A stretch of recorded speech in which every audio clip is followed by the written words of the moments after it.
Good morning, good afternoon, and good evening to everybody who's joining this meeting today.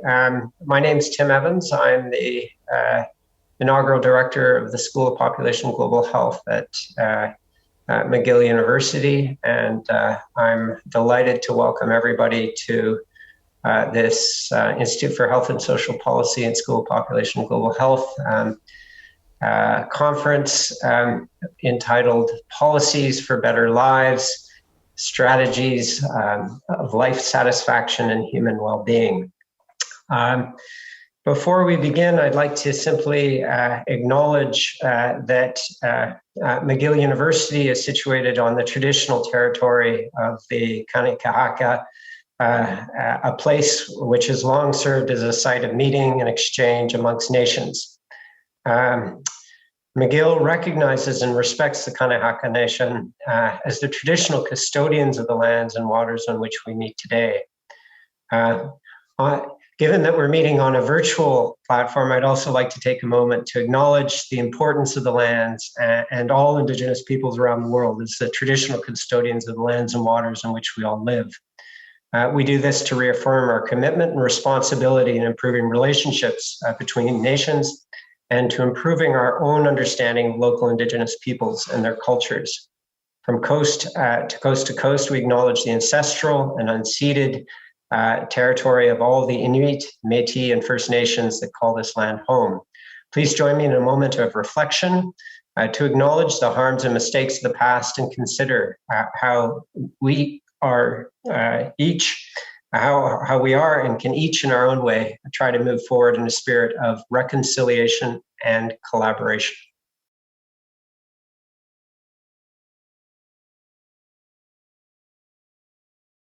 I'd like to really, first of all, congratulate the organizers and thank all of the participants. I've looked over the agenda, and over the next 4 weeks, it's a tremendously diverse and exciting program.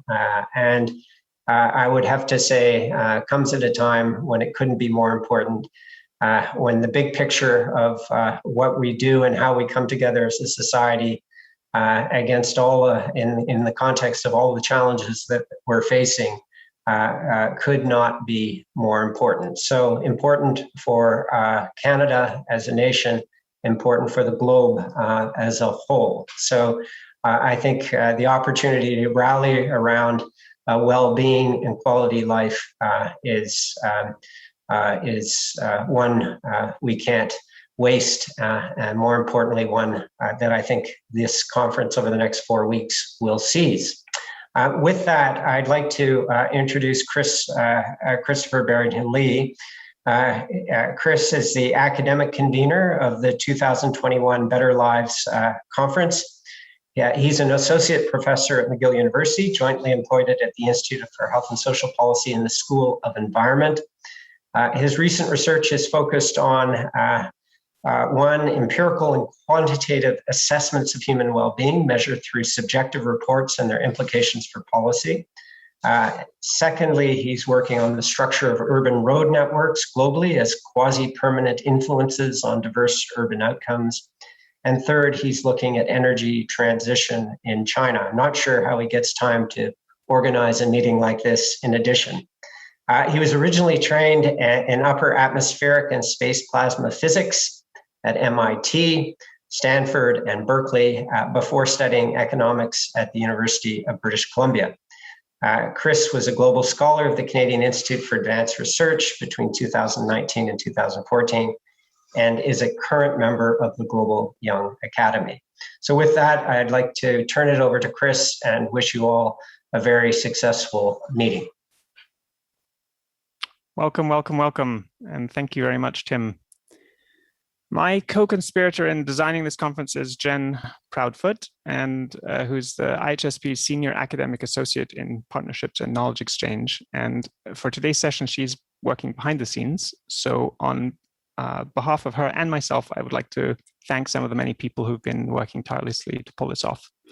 Early on, we had an advisory committee to set us on the right path, and they're listed on the screen. And there's also a team of people at IHSP and the School of Population and Global Health who've supported the effort.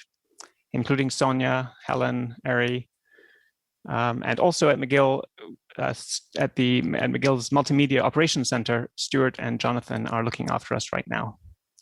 Standing out on this list is Anaïk Fortier, who has stopped at absolutely nothing to help us keep everything afloat. Thank you to you, Anaïk. As you'll see, we also have a large number of invited panelists and discussants and moderators for this conference, and we're incredibly grateful for the time everyone has put in already to plan and prepare for those discussions. Also, I'll mention before we adjourn, a number of people around the world have contributed short policy videos for this conference, and you'll get to see those soon, and I'm incredibly grateful for those contributions.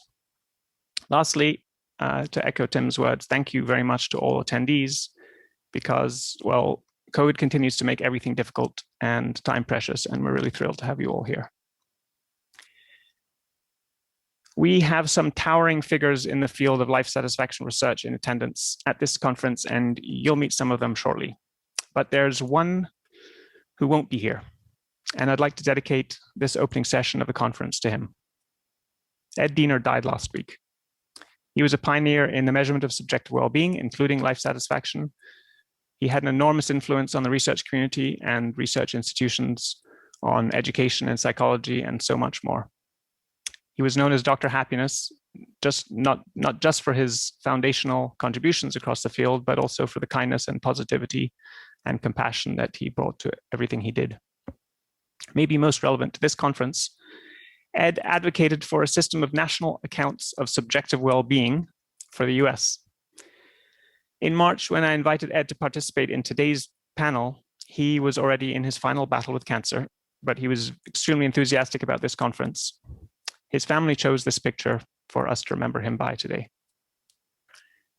Now, a system of national accounts of subjective well-being has not yet come to pass in the US, but it has essentially in the United Kingdom. And in fact, our conference comes at a time when the relevance of proper accounts of well-being has become clearer than ever. I won't enumerate all of the reasons and trends, but as Tim also alluded to, the disruption and you could say natural experiments that were orchestrated by COVID-19 are part of that picture. We may hear from Carol Graham shortly about exciting trends in the US government towards measuring well-being. And in Canada, the Department of Finance has just released its long-awaited, by those of us waiting for it, quality of life framework, which informed its April budget just out.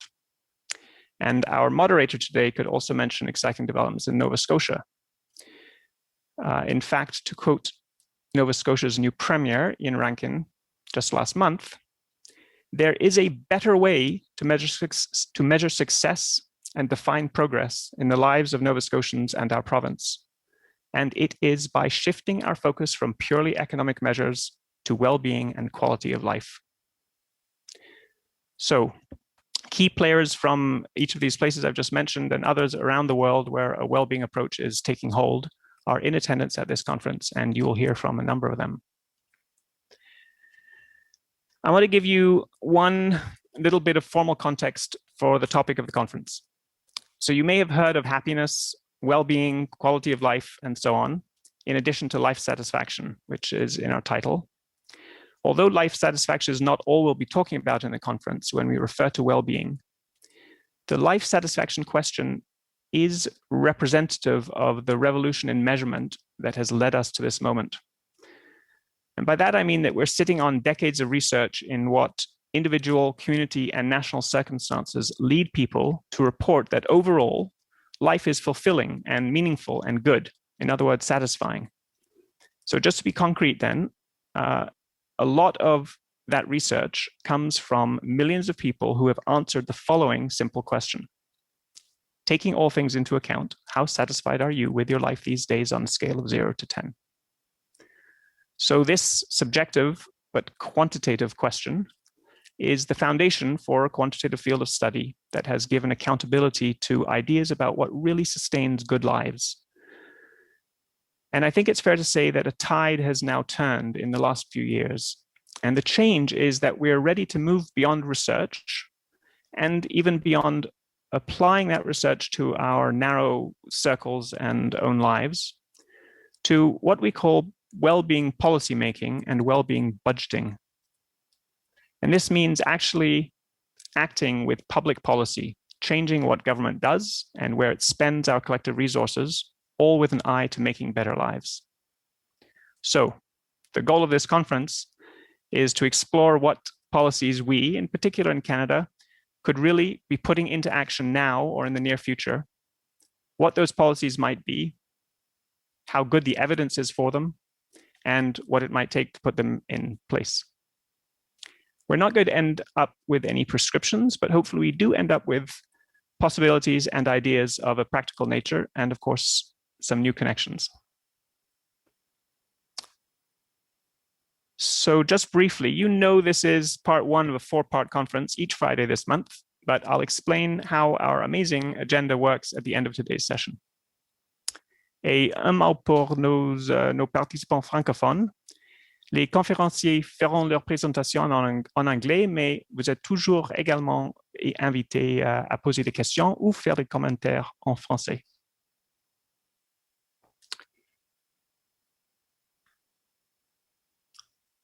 So, okay, I now have the incredible honor of introducing our moderator for today.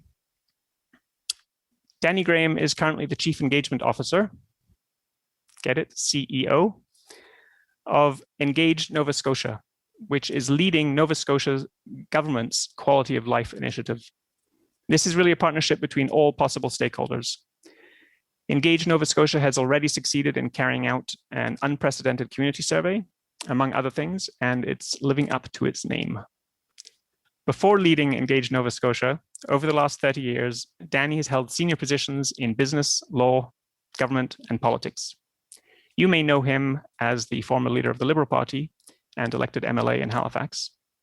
He was also the province's chief negotiator on Aboriginal rights, started the province's restorative justice program, and has been advisor to Justice Canada and the UN, and consulted for governments around the world. I've gotten to meet with him semi-regularly over the last year or so, and he is an inspiration to me every time I hear him speak. Over to you, Danny.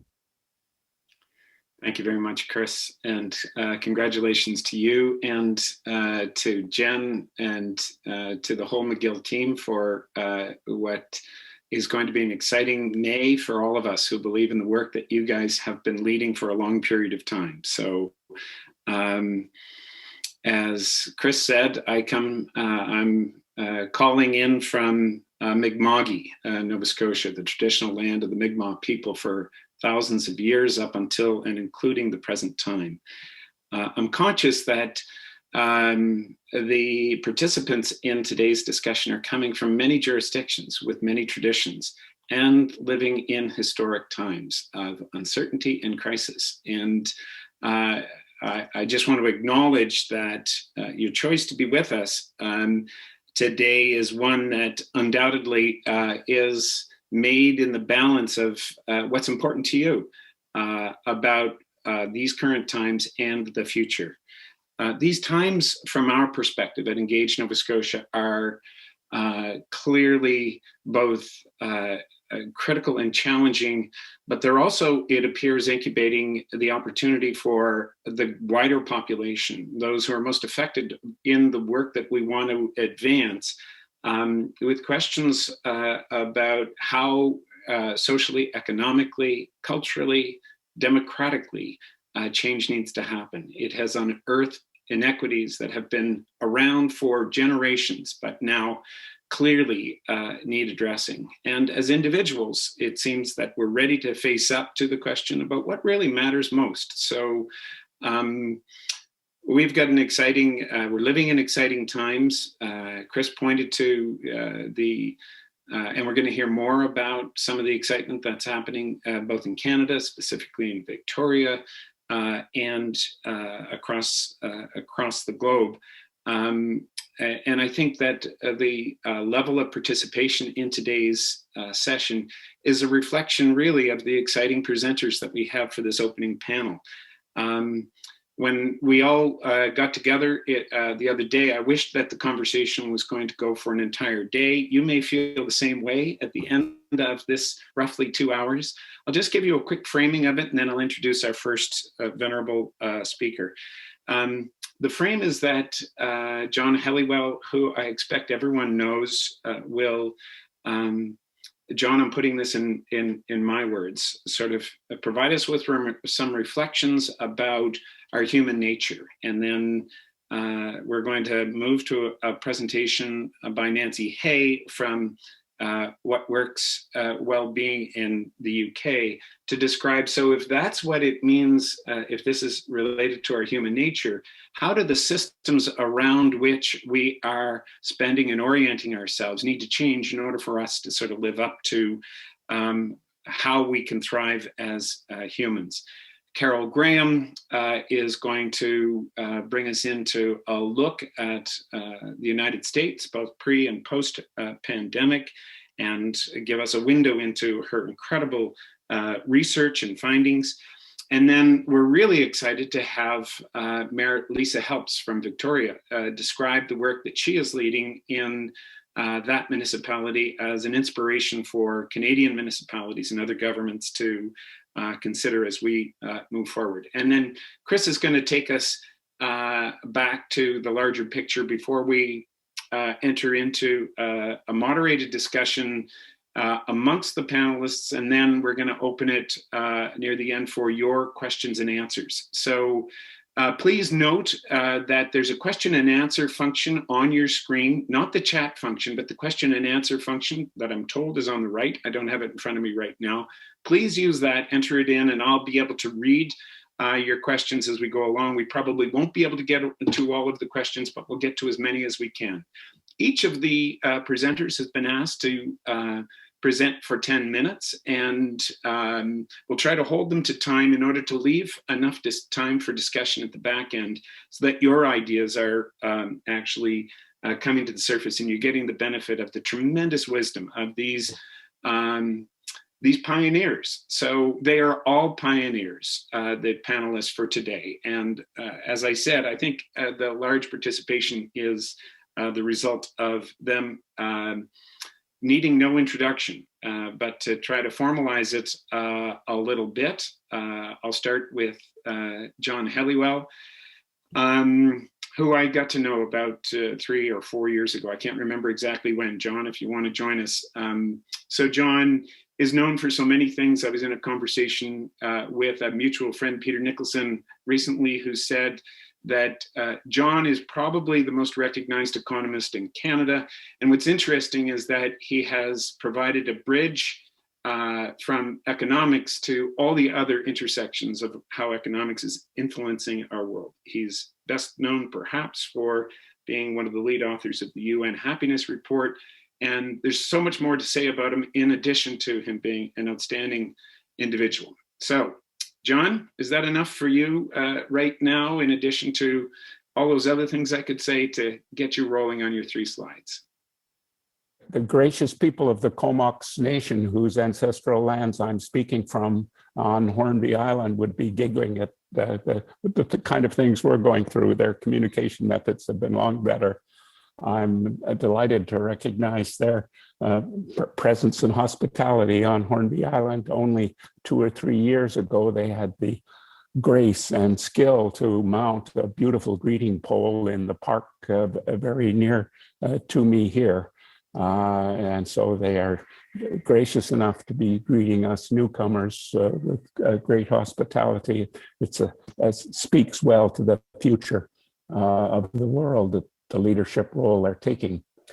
I'm just going to set the stage with some numbers, as I tend to do.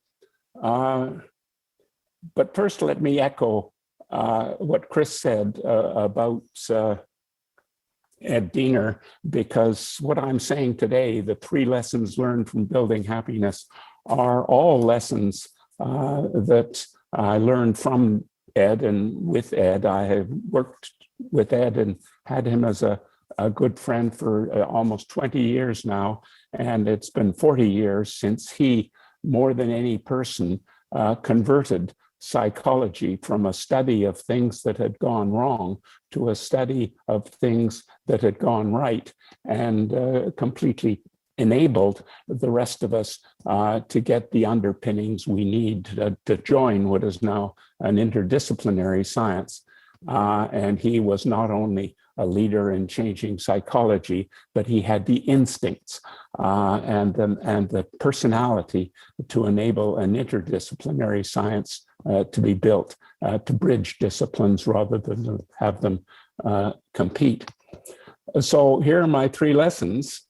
The first one is the importance of the social context. Once you start taking these measures of life satisfaction that Chris talked about, you can then use them to find out what is most important about life for people. And so what I'm showing here on the slide is a slide that is in the latest World Happiness Report, using data from many, 500,000 people, 500,000 responses around the world over the last 4 years. What does matter most to people in supporting a better life? And if you see, as you look down those lists, the relative importance of various factors, counting on friends is the most important, and a sense of freedom to make your key life decisions. Also, institutional trust, which turns out to be very important also in dealing with COVID, is how much you trust the institutions where you are. Donation is a measure of generosity, and household income always turns up very significantly. But what you can see is it's a much smaller part of the story than usual methods of evaluating life might have led you to believe. And perceptions of corruption is another measure of the trustworthiness of the environment that you live in. If you think there's a lot of corruption around, you're less happy. Have you had health problems recently? You could see that's a very big negative, and then you see evidence of the U-shape in age, and then in this global sample, as in most, females are generally happier than males by the life satisfaction question by about 1/5 of a point. The bottom effect, we're asking, has life satisfaction changed during COVID in terms either of the relative effect of these factors that are shown above, as well as just everybody's dropping. And you can see essentially no change. The resilience of people's life evaluations under COVID is quite remarkable. And it's detailed, of course, in much more detail in the report itself. What I want you to take away from this lesson is that the social context, whose importance was relegated to footnotes in previous studies, the cost-benefit studies of what policies to bring in and which not to bring in, are taken from the footnotes and put right into the center of the analysis. So we can now talk about the quality of the social context and show its value in relation to other things. Turn now to lesson number. We wouldn't have learned this importance had we not had these life satisfaction data. That's the sort of the burden of all of this, that it isn't as though we didn't know the social context was important. We didn't realize how important until we had a chance to put these data together. Lesson 2, and this is where Ed really made the difference in starting positive psychology, is that his instinct was that not only was it important to look at positives and their creation, but it was potentially even more important. Now, this to me is quite striking. This second slide, it also adapted from the latest World Happiness Report. The Lloyd's Foundation decided to run a risk survey as part of the Gallup World Poll in 2019. We managed to persuade them to include, along with the whole lot of negative risks that people are subject to, a positive risk, the chance that something good will happen. And so that was the question where it was asked of all these respondents, if you lost a wallet with very valuable things in it, how likely do you think it would be to be returned if it was found by a neighbor, by a stranger, or by a member of the police?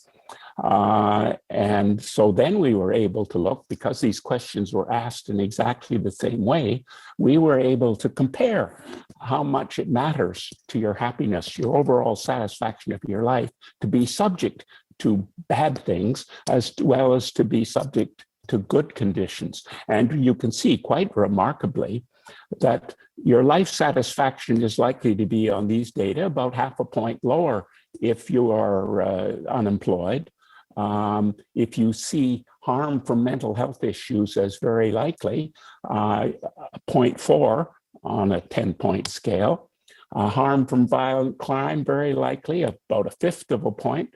A doubling of income, about 1/5 of a point positive in this case. We've moved from bad things to things that are good things as we move to the bottom. Wallet return seen by police is very likely, almost 0.5 point. Wallet returned by a neighbor or stranger, very likely, 0.6 of a point. So you can see the presence of the positives actually matters more than the absence of the negatives. Well, you can see that it's been true for centuries, decades at least, that when policies focus on well-being, they almost always, even in a well-being framework, they look for things that have gone wrong and try and fix them. So instead of having a program that makes life better for everybody, they set up loneliness programs. You wait until somebody is lonely and then you try and fix it. What you want to do is build a society in which people are not lonely. And the same with mental health. If you build mental health, then you don't have mental illness. And once you wait till something is an illness before you treat it, then the person is subject to other people seeing themselves and then seeing themselves as ill and then repairing, and that sets up a whole range of things that are not positive for people's well-being. So what we need, and then turning this to lesson 3, is to recognize that we have to change the narrative from correcting negatives to building positives.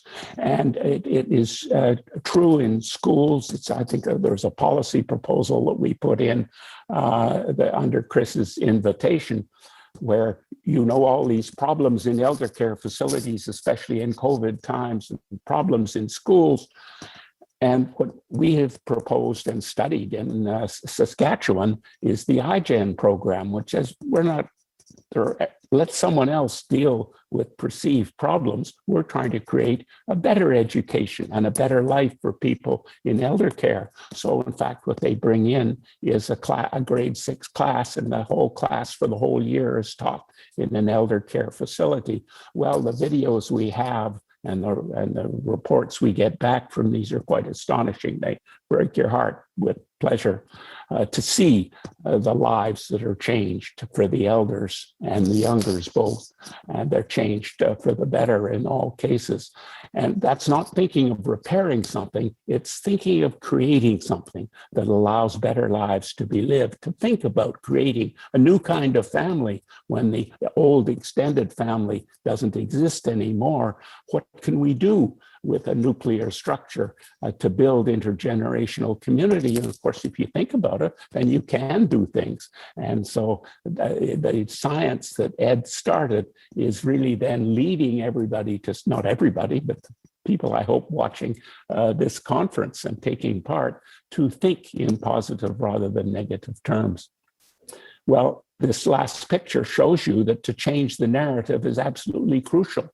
People, in fact, you saw are much more, I didn't tell you the frequencies, here you see them for Canada, but similar things are true. We've got a study from 80 countries around the world that the actual wallet return of wallets dropped in Toronto by the Toronto Star was well, it was out of 25, but 80% of the wallets were returned.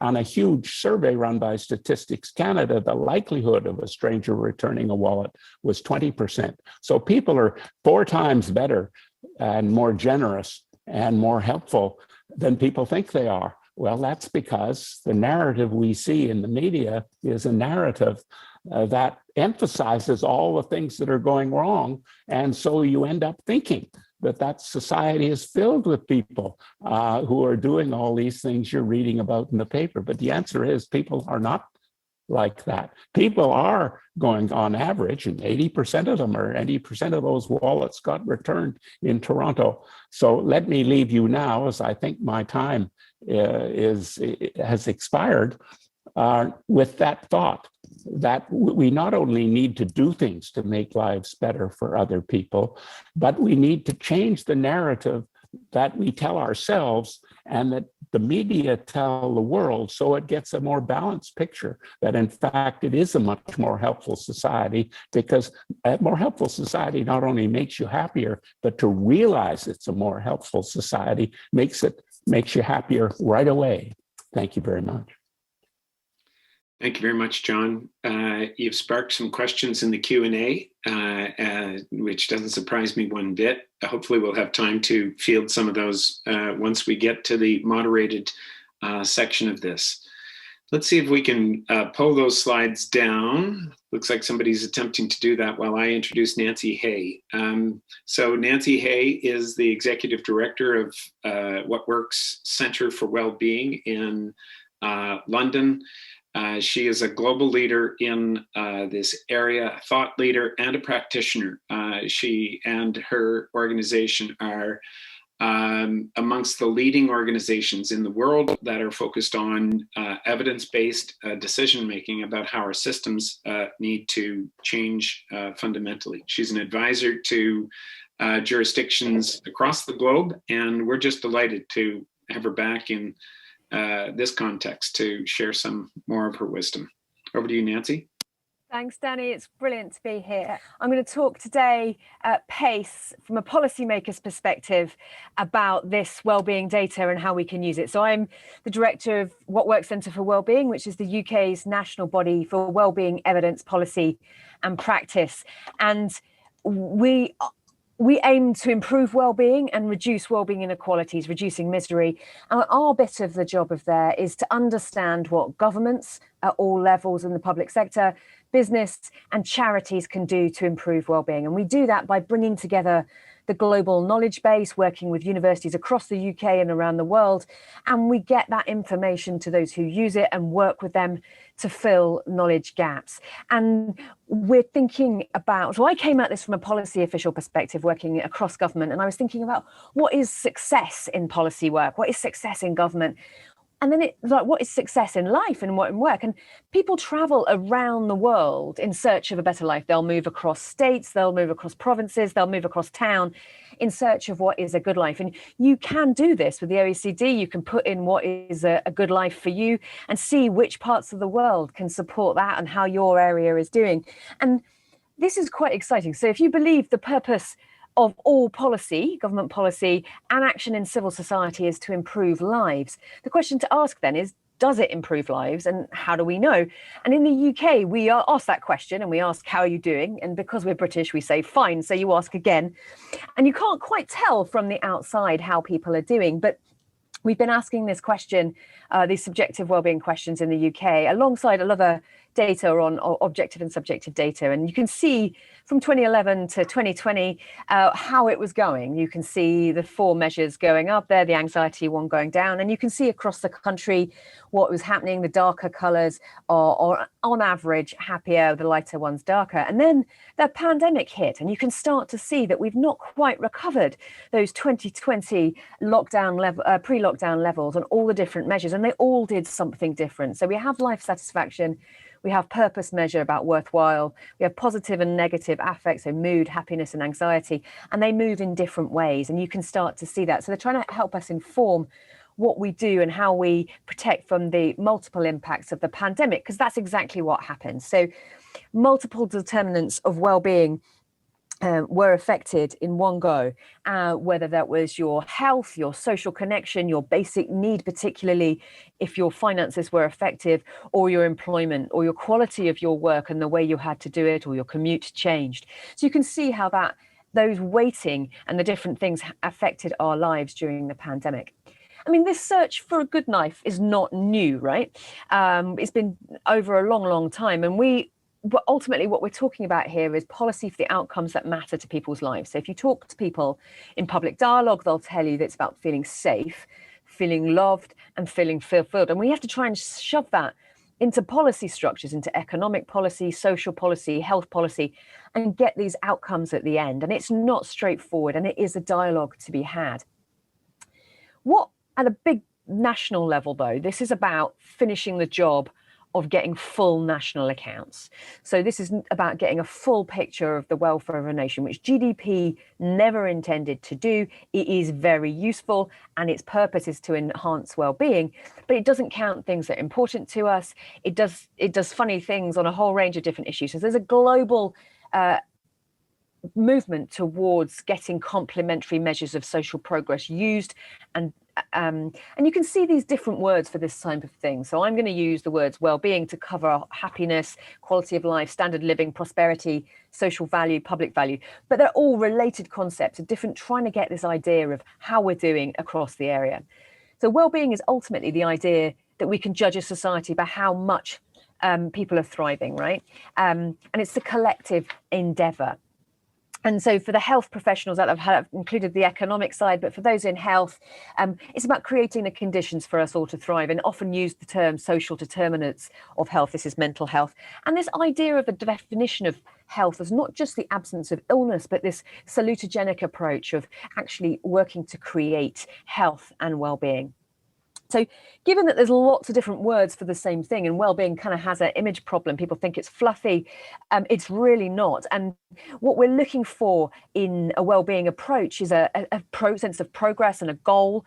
We're looking for outcomes and we're looking for indicators. And internationally, you can see that with the OECD measures, and you can see that with the Sustainable Development Goals, World Happiness Report. The SDGs are the biggest indicators framework I've ever seen.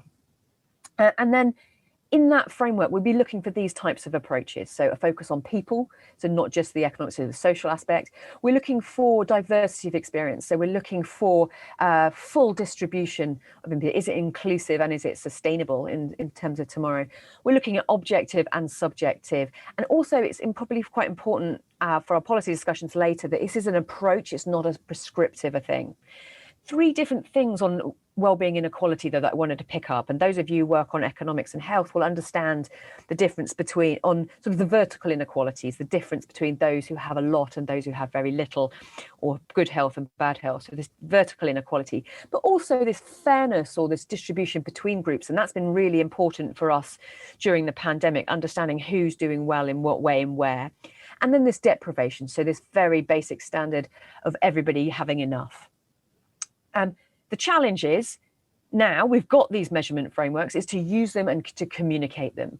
And to use them is to make choices, to govern is to make choices. And we call this wellbeing economics. And we use subjective wellbeing as a really good way to weight some of the priorities within that, because it covers the breadth of issues that matter to people. It's a measure of lived experience, how people actually experience it.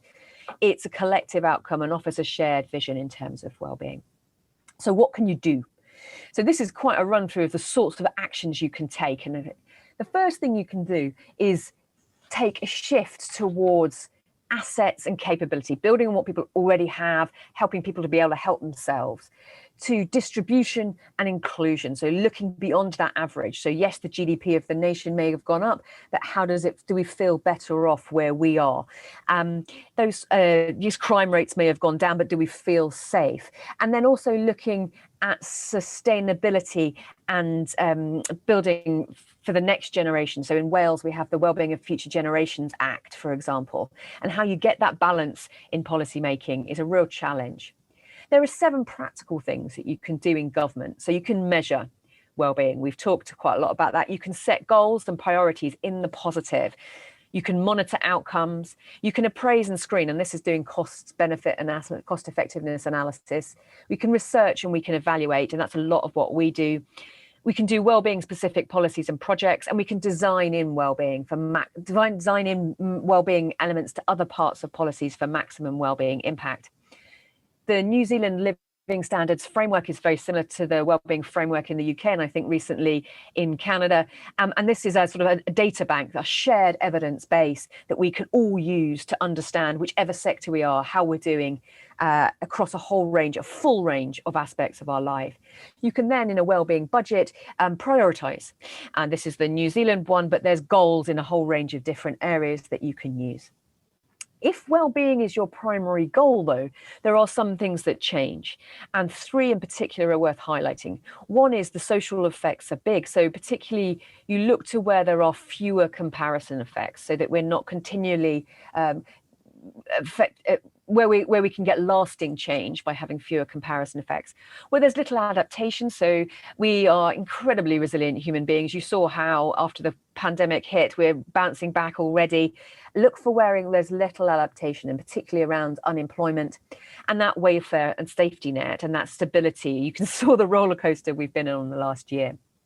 So we have a set of wiser priorities where wellbeing is the goal. You can see these on our website, but also they might inform you. So some around work, some around income, some about how we operate as a government and how we do government, having wellbeing as a goal and measuring it and making that data available, mental health particularly, which we'll talk about in a more, and that relationships and communities and giving. And so these are the 3 big things I wanted to highlight that change. One is you focus on employment and job quality and wellbeing at work because of the big and lasting impacts. It has scarring effects. The other one is mental health, so treating emotional health as important as we do physical health, and actually the big investment in mental health research to catch up over the last 30 years, and it's fantastic to have Canada as part of that international movement. And then loneliness and social connection. So we have a minister for loneliness here in the UK, and we're working very hard to understand and tackle the evidence base. But obviously that's a deficit model. We're also building social connection and thinking how you make sure that people have all the different types of positive social connection across all the different types of connection we have in our lives, from family to neighborhood to national levels of trust, and all built through small moments of positive social connection. So just again, back to some of the things that John was talking about earlier about this, addressing misery, repairing and addressing those causes of misery. So we look at who has the lowest well-being and loneliness, who is the most lonely, and we can see that they're not the same necessarily group of people, so we can help alleviate that misery. But the big thing I think the wellbeing approach does is takes you to looking at prevention, and that's quite challenging across government. It means that you've got to look at budgets differently, but looking at where people might be at greater risk and looking what you can do to support those people. But really importantly, actively promoting and building the things that help us thrive. And in the OECD framework, that's called capitals, whether that's social, natural, economic, or human capital, actively building the things that, and continually renewing the things that keep us well. We can do it in economic appraisal. This is the Treasury's guidance on economic evaluation. And it talks about how taking into account all the costs and benefits that affect the welfare and well-being of the population, not just the market effects. So this is bringing in and putting robust, realistic numbers to these other aspects of our lives as we make decisions throughout the decision-making process. And there'll be evaluation of well-being guidance coming in the next couple of months in the UK. And we can research and evaluate. And actually, this is really exciting. So there's these are evaluations of programs to really quite high quality using the subjective wellbeing metrics. And what's really exciting here is a wide range of types of things improve subjective wellbeing. So psychological interventions, really exciting, do help. Things that are social, things as concept of social prescribing in the UK, which is where people come to a health centre and they're referred to community activities and group things. And that also seems to improve subjective well-being on all measures. And actually, one of the ones that surprised me here is an energy efficiency program in a low-income neighborhood also improved our subjective wellbeing measures. So this increases the range of policy options for tackling the challenges we have ahead. So make sure we have an inclusive and sustainable wellbeing of the population, where all policy areas and areas of society can take a part in helping sustain wellbeing of the population. So that's me, and I'm at What Works Centre for Wellbeing, and we'll be here over the course of the month to join your discussions. Thank you for having me. Thank you, Nancy. That was terrific. And a reminder to participants that a number of the slides that you've presented, perhaps even most of them, are available on your website. And so there's a lot of information that was contained in there, and you can browse that. And as she said, reach out to the incredible work that she is doing. Our next presenter is Carol Graham, no relation. And Carol is also just one of those people who has been working globally for a long period of time on these issues, writing books for a long period of time on these important issues, long before it was on the radar in the way that it is right now. She's a senior fellow at the Brookings Institution. She's a lifetime distinguished scholar with the International Society for Quality of Life Studies. And she's just a wonderful person who will charm us for the next 10 minutes, I'm sure. Carol, over to you. Thank you, Danny, very much. It's a pleasure to be here with my cousin, Danny Graham, my pseudo cousin, Nancy Hay. I'm a big admirer of. I'm actually on the advisory board of What Works Wellbeing, and it's an organization that has taught us so much about robust policies, interventions, evaluation in the area of well-being, and a real pleasure to hear her present just a little bit of all the wonderful things What Works Wellbeing is doing. Thanks also to Chris and the organizing team, and always wonderful to hear the wonderful John Helliwell. So let me share my screen. Okay, so I am going to focus a little bit on the US and the US during COVID, but I think it has much broader lessons, not necessarily the specifics of our findings, but how we're finding them and how well-being metrics can be useful in this context. I think it's a good example of how we can use well-being metrics in policy and in specific areas without necessarily being too broad or undefined, but really showing what the metrics contribute and how they complement income-based metrics in GNP. As Nancy mentioned, GNP never was supposed to be everything. And Simon Kuznets was very involved developing it, was appalled apparently later in life when he found out how broadly it was being used. So I've been looking at well-being metrics for a long time, and I've spent most of my career actually working on poverty and inequality in poor countries. I'm originally from Peru, and I did the first big study of well-being in developing countries many, many years ago, about 20 years ago, and found indeed that the determinants of well-being in very poor countries are very similar to rich countries. But over time, I've been coming back to the US, wondering why not only did we resemble a poor country in lots of different ways, but what was so much more depressing about poverty in the US, even though poor people were less materially deprived. And so I've been looking at inequality of well-being in the United States, and that has led actually to also a rather unfortunate body of research on deaths of despair and our rising levels of premature mortality in the US due to despair and industrialization. So I started with the classic pursuit of happiness, as Jefferson wrote about in the US Declaration of Independence, and noted that it really wasn't about contentment, but really happiness, which is kind of the colloquial term. Well-being is the term we use more often now, life satisfaction or well-being, is not about contentment or happiness today, although that's one component of it, But really it's about the opportunities to lead a fulfilling life. And that if you think about Aristotle's conception of happiness, eudaimonia, it was exactly that. It was leading a purposeful and fulfilling life.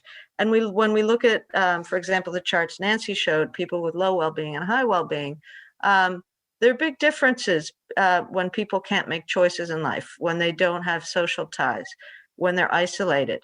And so their lives are by definition much less fulfilling. When we look at different kinds of jobs, we find that often low-skilled jobs that don't have much freedom, where you don't have much respect at work, where you don't have control over your schedule, and you don't have much autonomy, tend to be associated with low well-being, because precisely they're not fulfilling jobs. And so how can we extend our concept of progress in life to include fulfillment, well-being, like higher levels of life satisfaction? So I've been looking at sort of the opposite, which is why the US is so terribly divided, not just in terms of income, but also in terms of inequality of well-being, and why this matters to our future health and productivity. We find, for example, in a historical paper, that more optimistic people live longer and they're much more productive. I find in surveys of low-income youth I'm doing that youth that have expectations for the future, who are optimistic about their education, and these are low-income youth, they're equally deprived, but the optimistic ones are much more likely to invest in their education and to avoid unhealthy or risky behaviors that can jeopardize their futures. And then they tend to do better and fulfill their objectives. So well-being actually matters in a causal way to people's outcomes. So again, the opposite of that is inequality of well-being and deaths of despair in the US.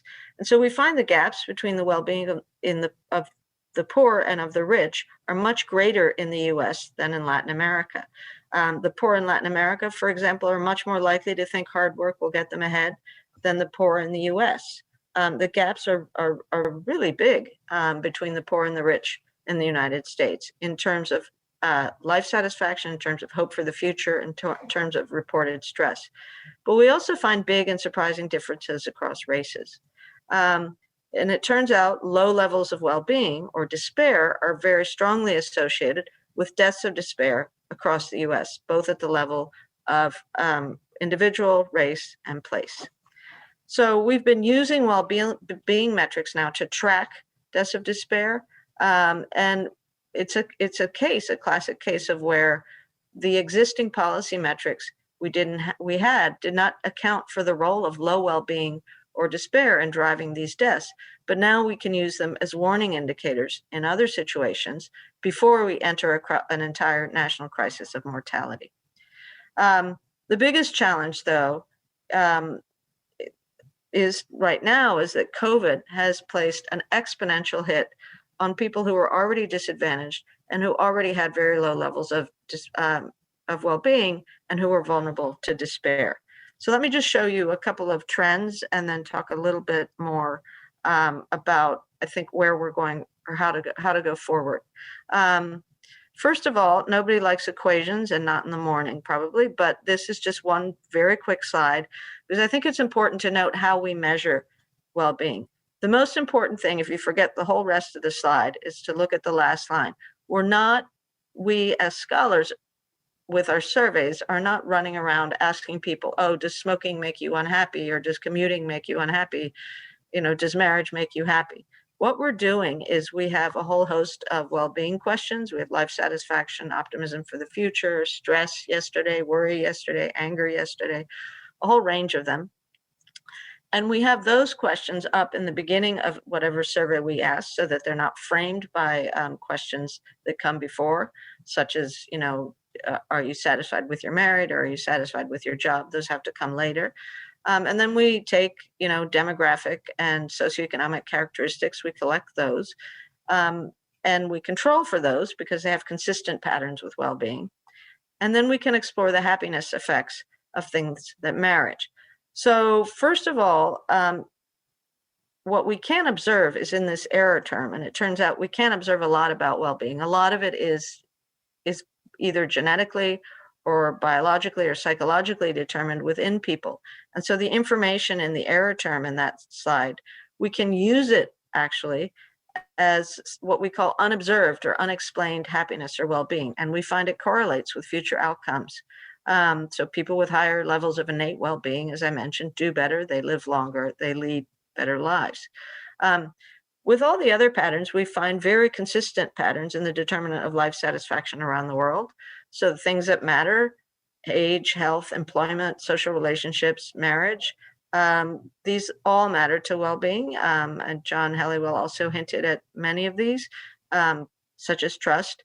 And once we have these, we can then control for things that may vary or change more across countries, across people, such as the effects of inflation, unemployment rates, inequality, environmental quality, all sorts of things.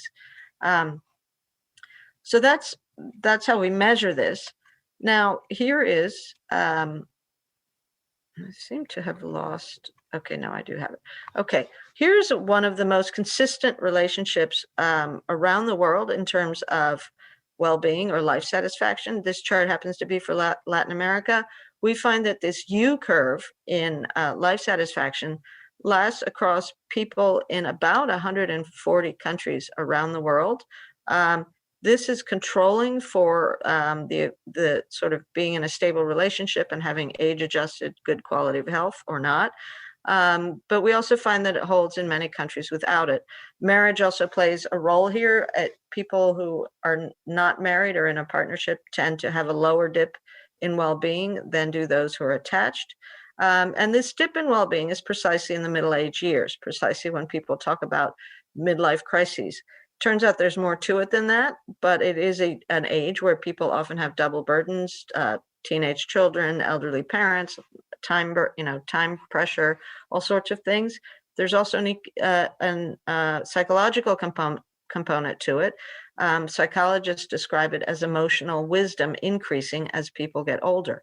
There's also probably a happy to be alive effect as people get much older. And there's a selection bias because happier people live longer than the least happy ones. And so, as you see, the survivors are happier on average than the people who dropped out. But very important to what I'm going to talk about now is the deaths of despair that we find in the US, which are premature deaths and preventable deaths due to suicide, opioid overdose, alcohol poisoning, and other very sad behaviors are concentrated precisely in these middle-age years. As I mentioned, though, in the US, there are remarkable differences across races in well-being. And when I went into this, it was a time before we knew about the deaths of despair. And it was a time that there was a lot of police violence against African Americans going on. This time, this wasn't George Floyd. This was in 2015 with Michael Brown, St. Louis, Freddie Gray in Baltimore, and a lot of concern about the African American community. But regardless of that, I compared the optimism levels and also stress levels, reported stress, of across the low-income groups, poor Blacks, poor Hispanics, and poor whites. And what I found at the time surprised me, but it doesn't anymore, which is that poor Blacks were by far the most optimistic income racial group. They were almost 3 times as likely to be higher up on an 11-point optimism scale than were poor whites, with Hispanics somewhere in the middle, which didn't surprise me. Hispanics are culturally quite cheerful, and that shows up in all sorts of surveys. But in any event, this finding of optimistic low-income African Americans turns out to be incredibly persistent. It has some historical reasons, and as you'll see, it even persists during COVID. So, not surprisingly, African Americans and Hispanics are much less represented in deaths of despair than are poor whites. So this is the mortality rate for 45 to 54-year-olds in the US compared to several other wealthy countries. As you can see, this slide is from 2015, 2018. As you can see, at least at that point, the US was the only rich country in the world where mortality was going up rather than down. The red line is US whites. These, again, middle-aged people. All the other countries are going down. The thick blue line in the middle is US Hispanics. So there isn't a bar for African Americans, but they would be just along with US Hispanics. So while African Americans and Hispanics started from higher levels of mortality than whites, they've been gradually making downward progress and are catching up. And meanwhile, middle-aged whites with less than a college education are dying at a rate that's fast enough to drive up our overall mortality rate. So pretty stark statistics, and definitely not any better with COVID. There's a role for place. I think this is one of the more difficult things to study, but potentially the most important one. I think it reflects the kinds of social ties that matter to people, as some of which Nancy slides certainly pointed to. It reflects whether there's trust or not, a topic John's worked a lot on. A lot of things, but what we find in this slide, their highest mortality rates are in the middle of the country, in the heartland. They are also, there's less diversity in a lot of these places, not all of them. The coasts are much more diverse, they're much more economically vibrant, and they have much higher levels of life satisfaction. If you were to overlay on this map reported pain, it would look very similar. So that's one of the drivers of opioids and mortality. If you were to overlay reliance on disability insurance, which is a big marker that these economies are, communities are declining, it would look very similar. If you were to overlay Trump voting in 2016 on this map, the patterns would be very similar. And indeed, counties that voted for Trump in 2016 were more likely to have a higher percent of respondents who had lost hope in the previous 5 years. So Trump was sort of among other awful things such as racism, Trump was a manifestation of deindustrialization of the heartland of the US, and all of the resentment and now ill-being and despair that's come out of that. So since the start, sorry, Danny. Sorry, just a couple more minutes if that's okay. Yeah, I just have a couple of very quick slides. So since the start of COVID, we've been trying to understand the effects of COVID on deaths of despair. And we've calculated something called excess COVID deaths or excess deaths due to COVID. So these aren't COVID deaths. We know those are massive. These are the excess deaths of despair due to the COVID pandemic. And what we find, it's very difficult to get the right data, but we've been using first responder data because we need to compare to what was happening prior to the COVID shock, what were the trends, and then how did they change? So we have first responder data, which covers all of the time period. We can compare the averages for 2018 and 2019 to those for 2020, where adjusting for seasonality, the only obvious change or shock is COVID. And indeed, what we find is that these are overdoses, opioid overdoses, which are often linked to suicide and other kinds of deaths as well. They doubled, essentially. Reported overdose calls doubled in 2020 compared to 2018, 2019. And we've also, here we see mental and behavioral health calls, which also almost doubled for the period. We've calculated excess deaths to be in a range of about 60,000 deaths, additional deaths a year. The average for pre-COVID deaths of despair was 70,000 deaths a year in the US. So this is indeed a social crisis of despair. And one of the only ways out of it, I think, is to track the trends and to think and to learn from well-being interventions in other places like What Works Wellbeing, because we cannot just turn this around with drug interdiction and many of the classic tools that the country's using. Very quickly, this is just showing optimism and stress during COVID, where again, we find low-income Blacks, which are the blue lines. So optimism is a slide on the left. And as you see, low-income Blacks remain more optimistic than other groups throughout the COVID pandemic.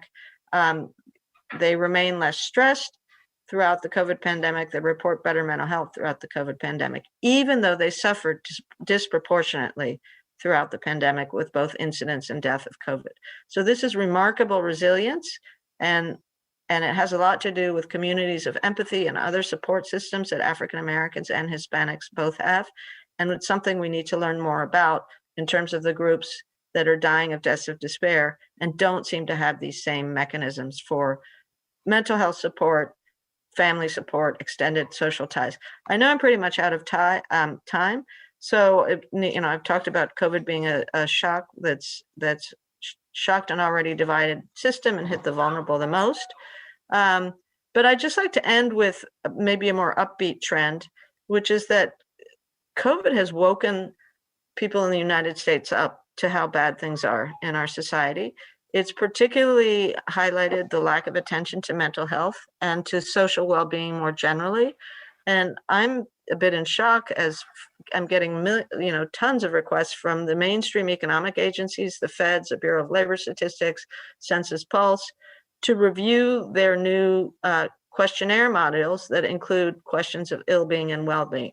So I think at least at the statistics level, we're starting to track or to be open to the idea of including well-being statistics in our official stats in the way the British and people in New Zealand and other countries do. I think Canada's thinking about it. And also, I think to recognize the need to focus on societal well-being and new measures of progress, that GDP is not enough to either capture the health of our society and the mental state of our society, or to do anything about it. So I do hope this is a moment, as tragic a moment as it is. And again, thank you for listening. Thanks so much, Carol. Just a ton of really valuable information. I think that unpacks what so many of us have been asking questions about, that contextualizes it. All that has been happening in the US for some time, and especially in the last year or so, has been on everyone's mind. So you're painting a picture that I think helps us understand it better. Understanding it better and then acting on it more effectively depends on public leaders stepping up to see the importance of this and being sufficiently curious and active and energized as visible leaders in that. Mayor Lisa Helps in Victoria is a shining example in Canada of someone who gets it and is beginning with her staff and others to help others understand it across her municipality and in neighborhoods within the municipality. We're excited to have you here, Lisa. Thanks very much for joining us. Good morning. Thank you, Danny. And it's great to be here with everyone. There's my screen. Hopefully you can see it.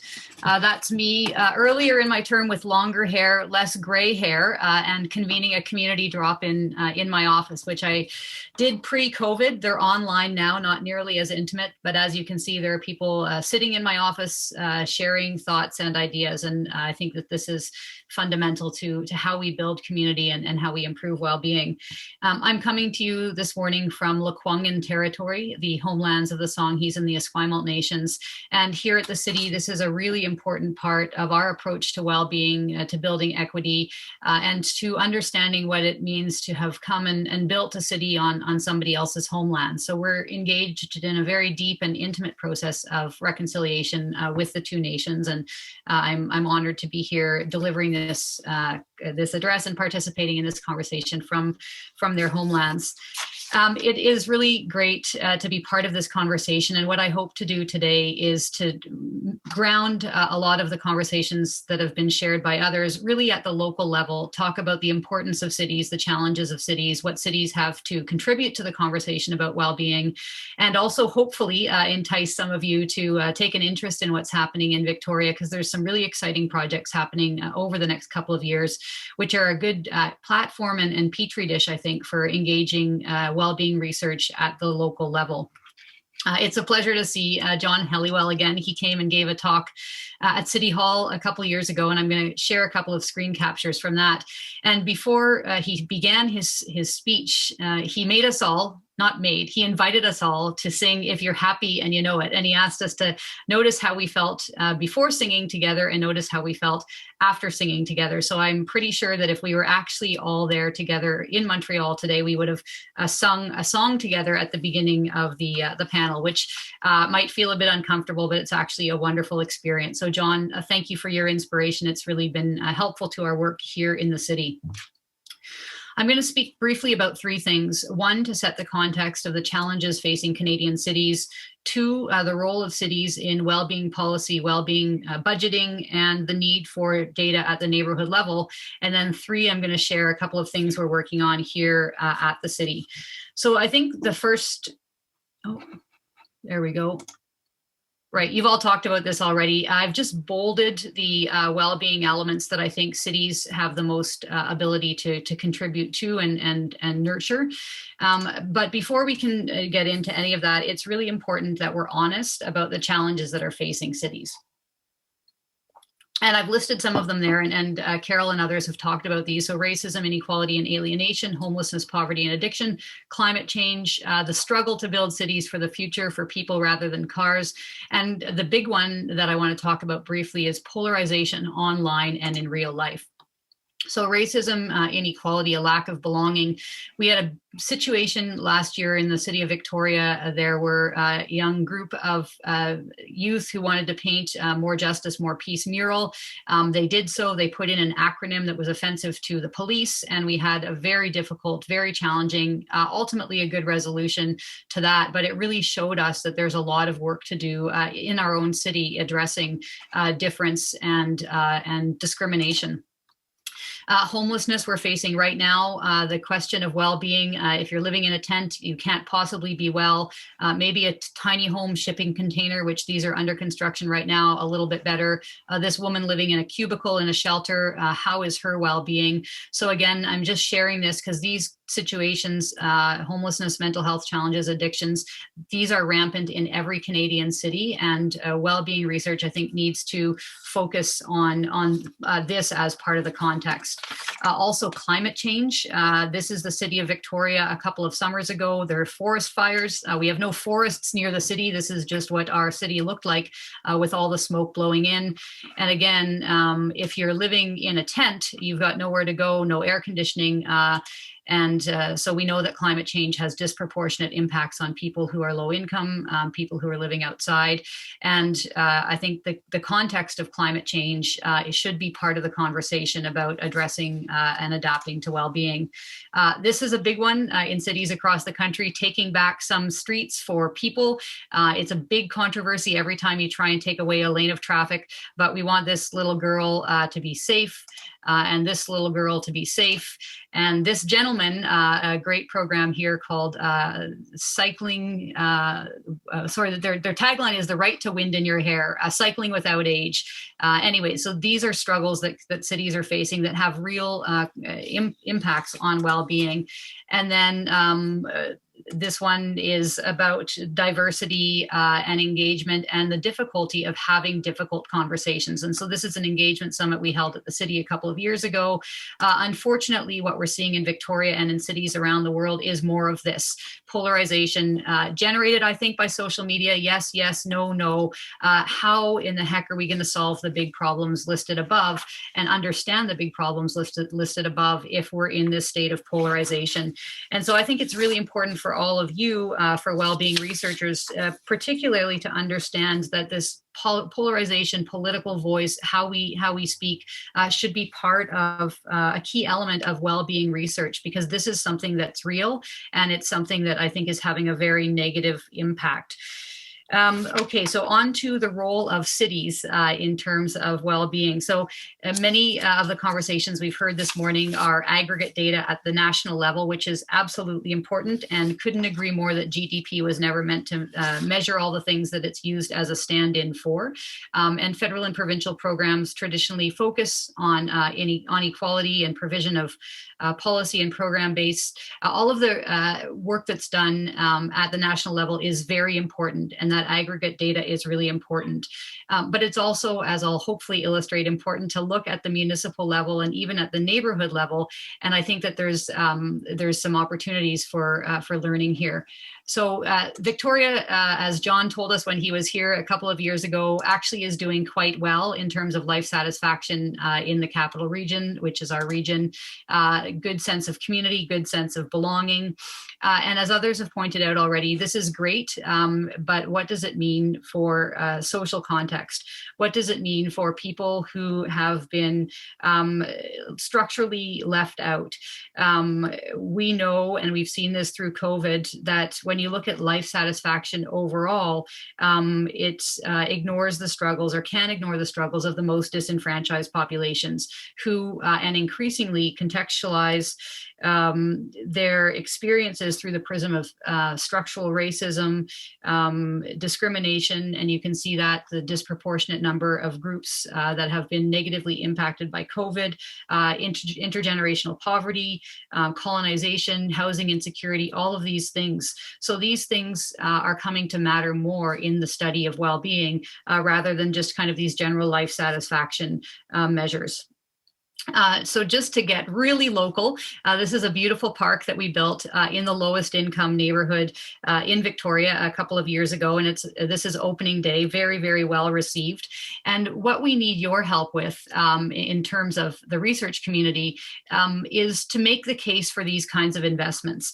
So if we invested the same amount of money in every neighborhood in the city, arguably we wouldn't be increasing well-being as much as if we invest in the neighborhoods that need it. But this is a very difficult public policy argument to make, because equality obviously and equity isn't the same thing, and the more well-to-do neighborhoods actually have the ability to lobby more and so on. So well-being research at the local level is important because in the sense it gives us, I don't want to say political cover, but it gives us the ability to justify and show how these investments are good for everyone. And this is a girl and her grandfather on opening day. I think the point to make here is that if we understand the positive impacts of the investments, these investments on people whose well-being is unequal, to use Carol's words, to the general population, we can show that if we take care of the most vulnerable residents, even at a fiscal level, it's going to be better for all taxpayers. At the local level here, the Victoria Foundation does collect data, and they measure well-being every year, as do community foundations across the country. And what they've shown in the last couple of years is that they're starting to disaggregate the data and look at who is most disenfranchised and whose lives need the most attention. And so they segmented into 5 groups and looked at who are the most disenfranchised and what are their challenges. And again, Carol showed this very well in a US context. So for those who are most vulnerable and have the least well-being, they have a low sense of belonging, high financial stress, poor mental health, less access to mental health care in a timely manner, and they're most likely to feel unsafe due to what they experience as individual differences.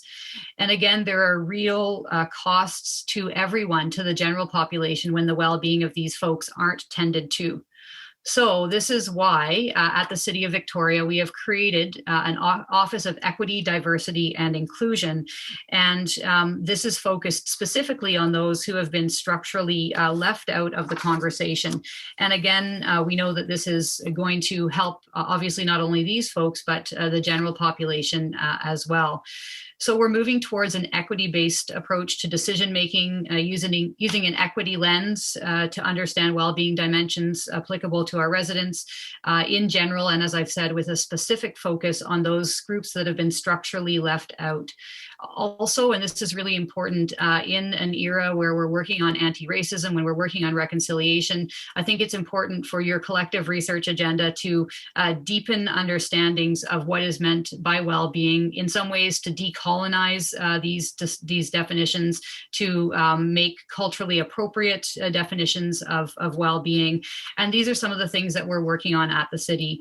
We're in the process of embedding an equity lens into the city's budgeting process, planning policies, grants, and public engagement, and understanding what are culturally appropriate and decolonizing approaches to well-being and social equity. So I'll leave you with an invitation. I do have a few more slides, but I recognize I'm out of time. This is Mandy. She's involved in working with the folks at McGill to organize this conference. And we would love to invite any of you, as we transition to this equity lens and a focus on well-being, quality of life through an equity lens, As I said at the beginning, Victoria is a very rich place right now for research, for data gathering. So we'd love to join you, invite you to join us if any of you are interested in helping us along this journey and following the journey with us as we shift to an equity-based approach to measuring well-being. John, I'll leave it at that, and I will. Sorry, not John. Danny, I will leave it at that, and happy to answer any questions about the stuff I didn't get to earlier on. Thanks so much. Thank you, Mayor Helps. That's exciting to see all the work that's been done, the practical nature of it, and the focus on equity as a starting point for those discussions. Not sure if we're going to get to all of the questions related to each of the presentations, given where we are in the time. There's one that perhaps we can take for another time about the Gross National Happiness Index that was being considered in Victoria. Mayor Helps in the past that as there's an invitation for your administration to look at as well. We're going to bring it home with Chris Barrington-Leigh.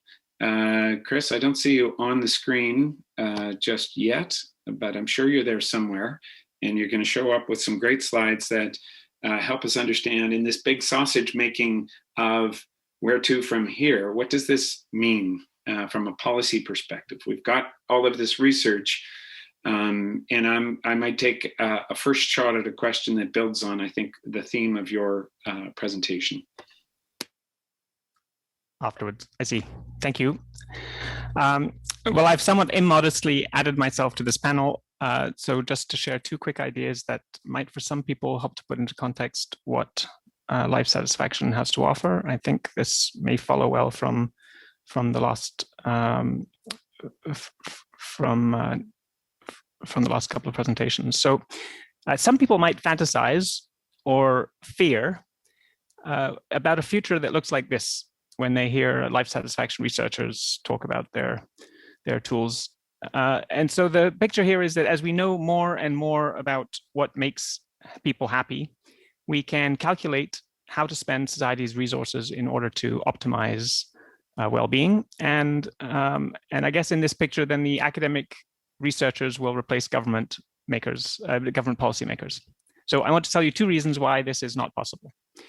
Let me make sure I started my timer. That is, I want to tell you two things that I think a well-being approach to policy cannot do. And this is also why there's no threat of technocracy when we think about well-being budgeting or well-being policy. So let me tell you reason number one why most aspects of policymaking don't change when we bring in life satisfaction data and insights from the research in life satisfaction. So please pretend, so this is hypothetical, that this is the distribution of responses to the life satisfaction question. So you remember people can answer with a number between 0 and 10. And so in this population, the most common answer was 7. It turns out if you average everyone's answers in this population, you get an average life satisfaction of 6.6. Now, what if I told you that I had a policy in mind that, according to our projections from all of this research, was going to improve average life satisfaction from 6.6 up to 7.3? And here's that new predicted distribution of life satisfaction with an average of 7.3. So now if society has to choose whether this is a desirable policy, we see the problem is that while the average went up and some people's lives have improved overall, others are feeling less satisfied after the policy. So the key point is that assuming we have enough understanding of how policy will change everyone's detailed circumstances, and then we also have sufficient knowledge of what matters for life feeling good overall, i.e. for positive life evaluations, then that information allows us to predict the whole distribution of effects of a given policy, not just averages. So if we want to choose policies, we need some other basis than just the science of well-being, i.e. the ethics, values, and political deliberation, in order to decide between entire distributions, right? There's no single way to say that one of these is better than the other. So that doesn't come out of the science of well-being, that comes out of these public and political processes that we have now. As an aside, I suppose I have to say that there are a number of studies that tell us that when we have a wide distribution, when we have disparity in well-being like this, that actually brings everyone's life satisfaction down.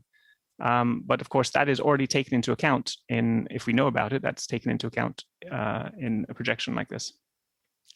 Okay, what if I tell you now that we can separate the predicted outcomes of from this hypothetical policy into two groups of the population?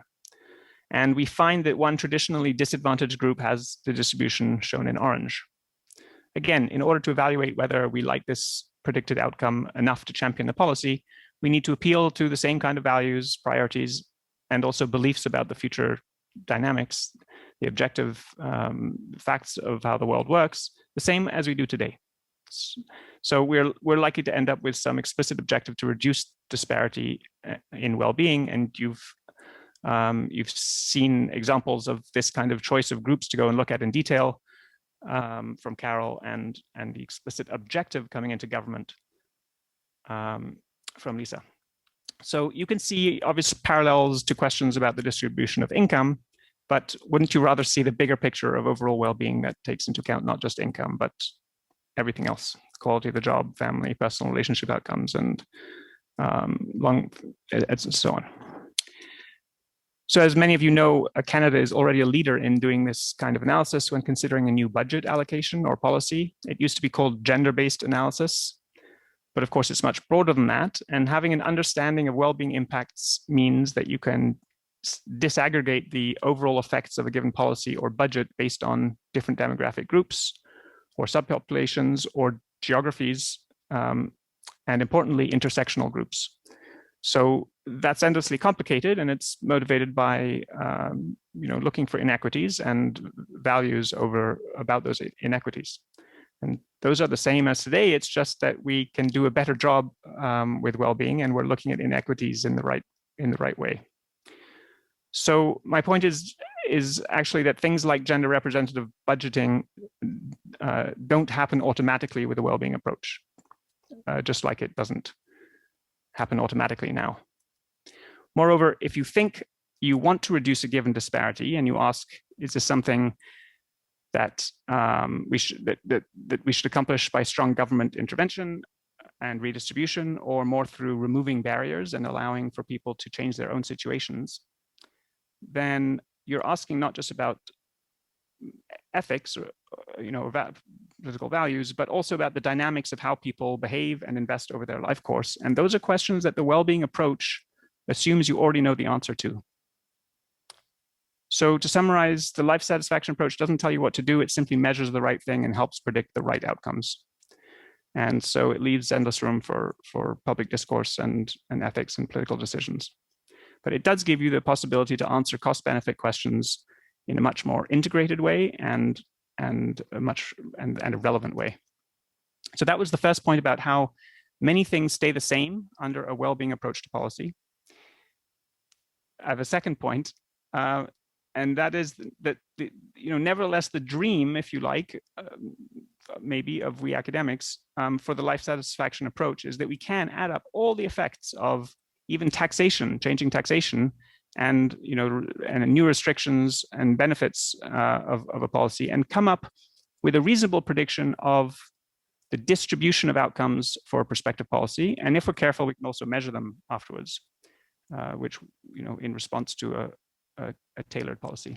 So putting aside that distributional questions that I just mentioned, the well-being approach allows us to add up the effect on quality of life from very different kinds of outcomes, and take them into account together according to how much they matter to each individual, and then bring them into an overall benefit. So in this example, here are two different budgets that have different emphases on, say, housing versus building community identity. Again, it's hypothetical. And this says that the one on the left is heavier, i.e. it has a bigger overall improvement, minus costs to well-being. So that can indeed help as a guide to guide a decision or policy choice. In addition, there are policies that require more investments today for benefits in the future. So for instance, spending more resources on, say, psychosocial education, which has a cost today, but we're doing that because we know it's going to pay off with a higher well-being outcomes over the rest of the entire life course of those children or adults that we're investing in. So again, we can use what we know about well-being to make decisions about complex policies that pay off slowly. But here's the catch. I claim that there's a limit to this approach. We can't apply the well-being approach to all questions about future public investments. So in particular, if we're considering questions about investments with far future payoffs, so you can think about a number of sustainability questions that involve high complexity and long timeframes, then not only do we need to have some idea how much to value a future, but because the basic dynamics are so complex and uncertain, we're inevitably going to be left with a lot of uncertainty. And I'm trying to represent that here by the way balance, the way scale, balance scale here being all fuzzy on the right. We don't know what numbers to put in there for that far future.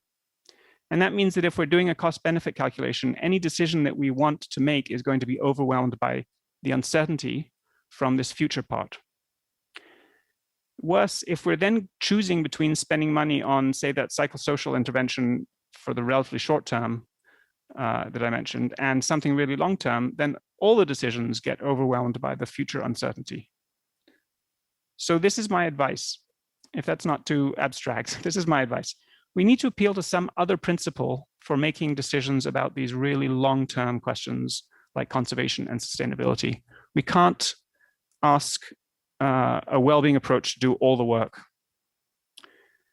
And so that's it. To summarize, the science for life satisfaction or quality of life is really one new cog in this existing machine. That's the life satisfaction cog there. And it can help to integrate, to guide, and to improve policymaking, but it doesn't answer the questions about distributions, and it doesn't predict the future. It only tells us how a given future may map onto well-being. So the usefulness of this, hopefully, is just that it maybe takes a bit of the pressure off the agenda for our conference as we think about a nevertheless profound transformation to well-being budgeting and well-being policy. Thanks. Thanks very much, Chris. What I'm struck by in the structure that you've created for the conference is that it actually builds in the next steps that go beyond the research. And you're both inviting the researchers to be speaking to the practitioners at future stages of the 4 weeks that you've set up for us. We only have 12 minutes before we have to close in today's discussion. I obviously didn't do as good a job as I was expected to do to moderate our time and create space for the questions that are to come amongst us and with the audience. But maybe I'll just point to a couple of things. One is that ongoing participation over these days, I think, will begin to satisfy people about the potential to to move to that more practical place. So if I could, I'm just going to provide a framework for what I hope over the coming days panelists will continue to explore, because some of this is showing up in the questions that are in the chat box in the Q&A part of the Zoom call. It relates to, so we've got this extensive body of research, and we're looking to create substantial impact in people's lives.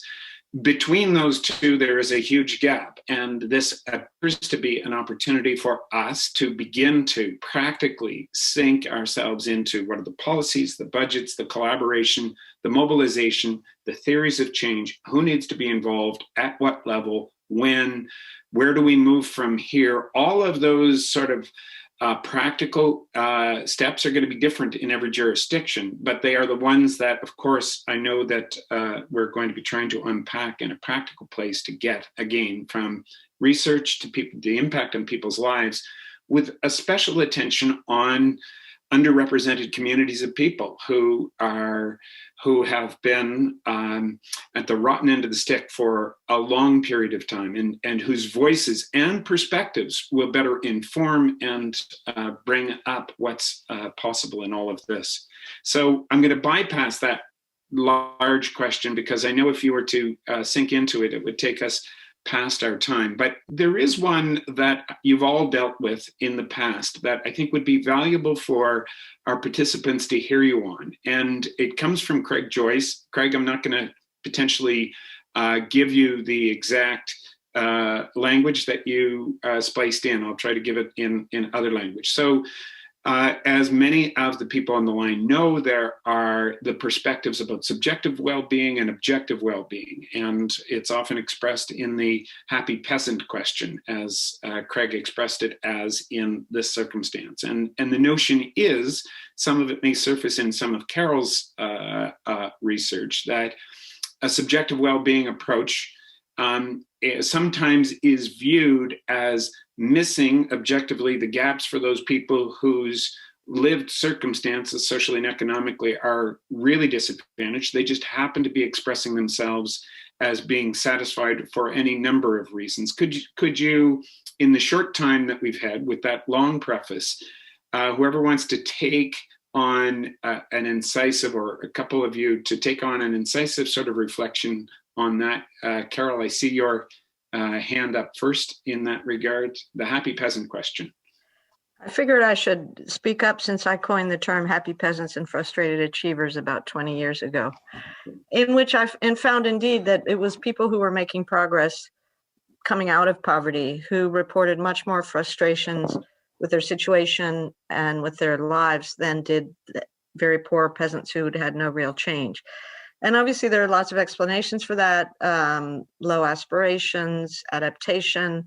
Nancy also mentioned, humans are remarkably adaptable, and it's a lot easier to adapt to unpleasant certainty than it is to adapt to changing circumstances, even if they're changing over time for the better.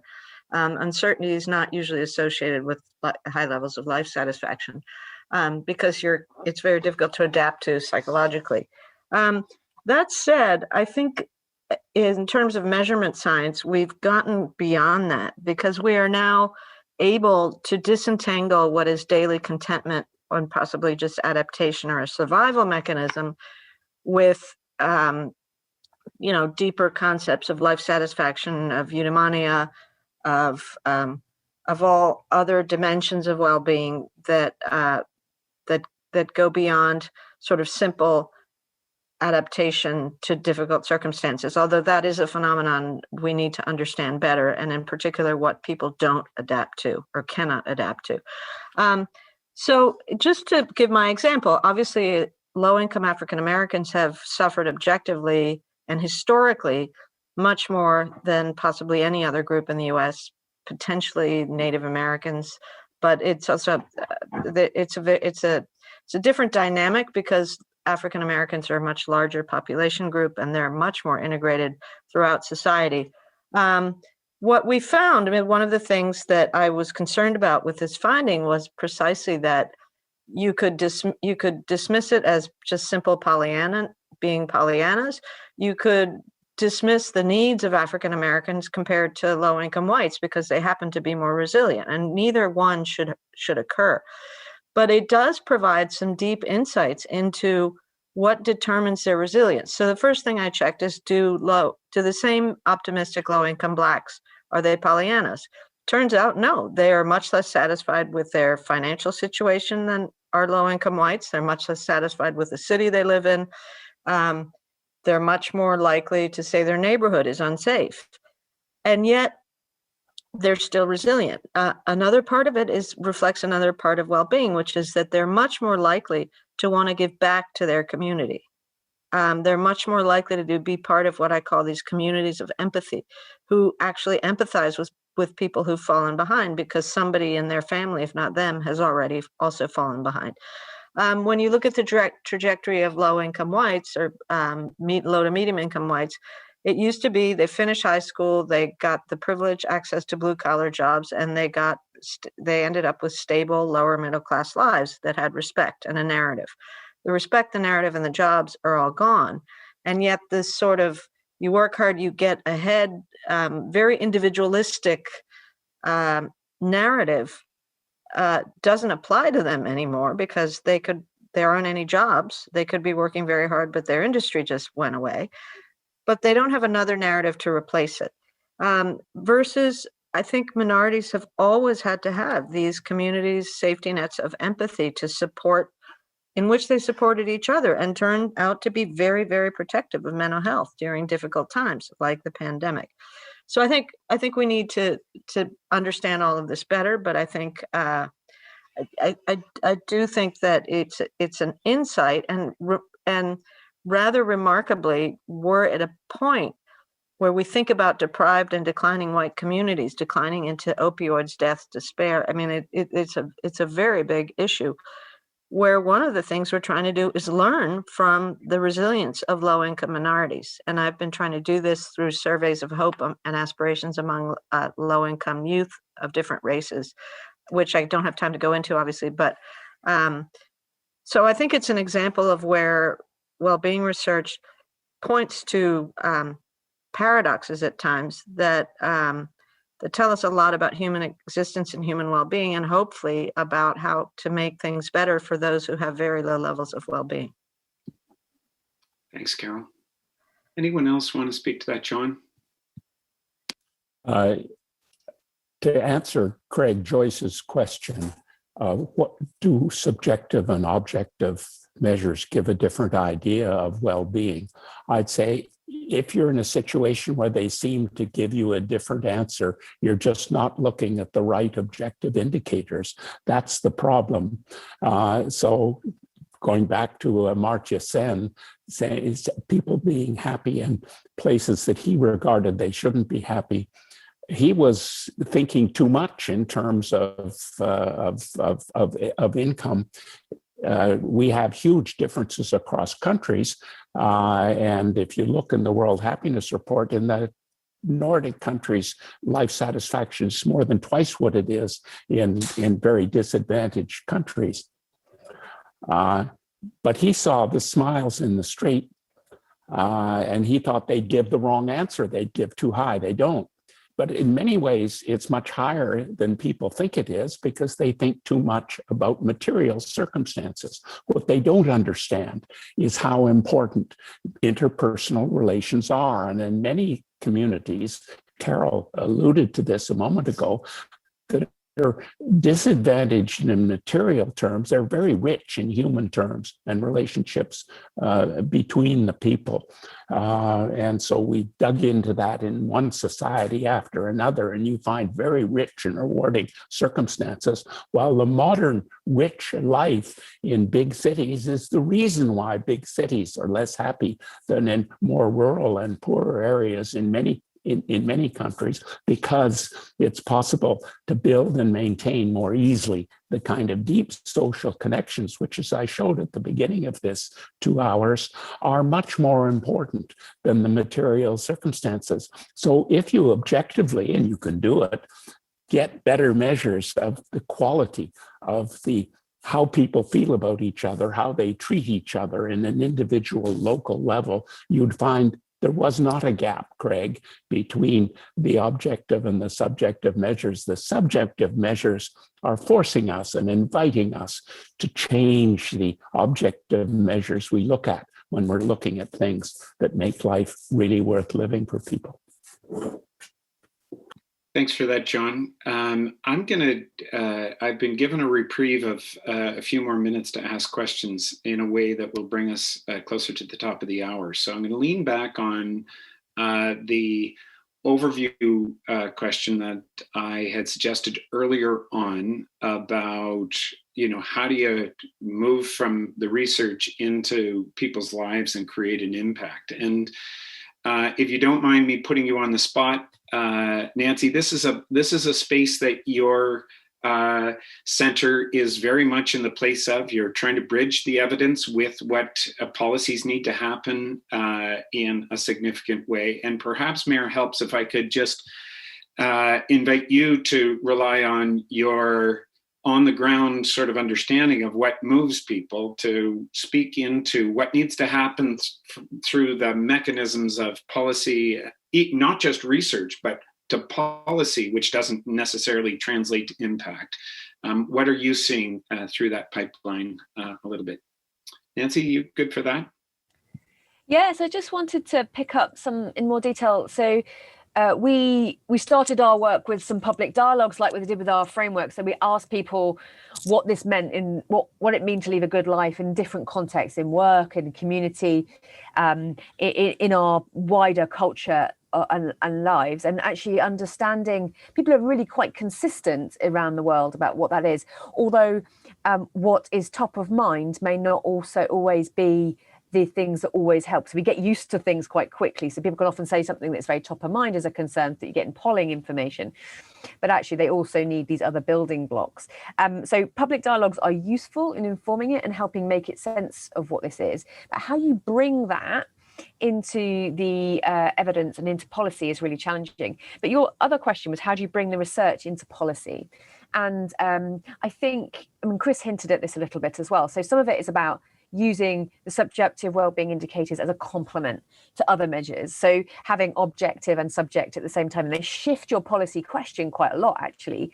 So if you think you've got low levels of crime, but people don't feel safe, then you've got different problems. If you've got high academic attainment and people think the schools are bad, well, what your policy choice is going to be different. And that takes you a little bit to the happy peasant argument, I think, as well. So you might want to, how do you choose those objective measures can help inform you, but also how you balance and maintain subjective well-being as things change. And we'll need to do that quite a lot as we transition into this sort of green economy that's needed in the future to protect the planet as we move forward. But how do you maintain that when choosing jobs will happen over the airport and always happens? So how we make this make sense is really challenging. One of the things you can do is use the language that people speak in and try and make sense of that. So but also you're trying to make sense of this evidence for lots and lots of different sectors, and they're all busy and they're all expert in their own way. So how can we make this as accessible as possible? This is our data,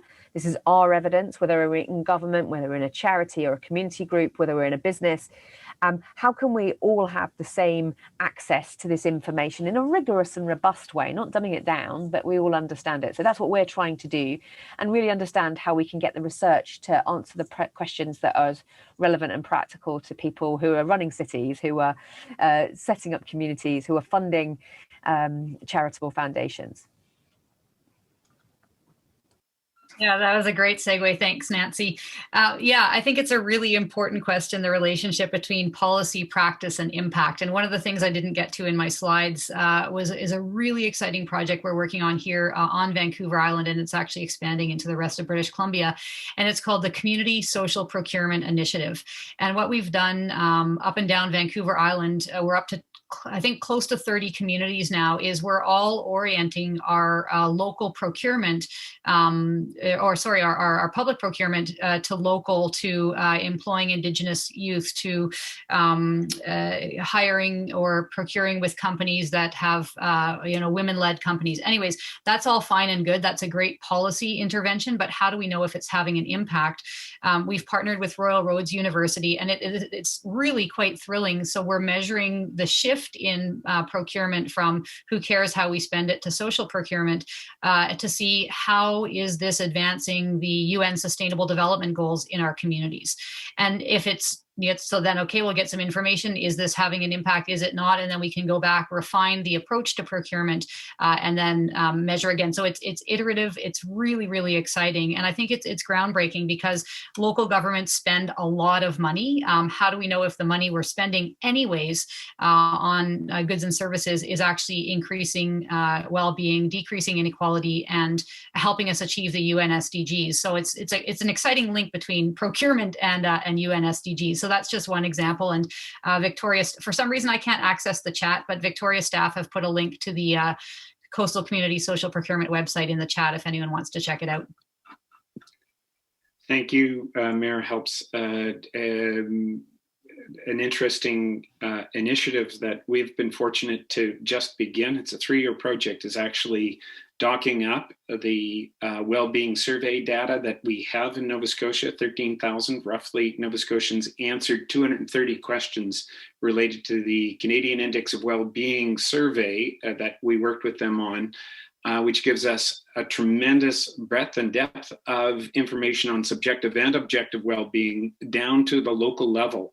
And we're going to be working with them on the correlations between the SDG indicators and targets and the results that are substantial across those 2 fields. So we're excited, and we'd be delighted to know more about the ways in which you're imagining this, because we're not alone in Nova Scotia in trying to sort of unpack this as well. So Chris, you didn't have a chance to answer either of those 2 questions, and perhaps I'll just generally turn it over to you to see if you want to, and to wrap us up from here, if you don't mind. Thank you very much, Danny. So I'm actually just going to, in order that we really can finish on time, I'm going to, I want to tell everyone a little bit about what's coming. And so I'm going to share my screen again.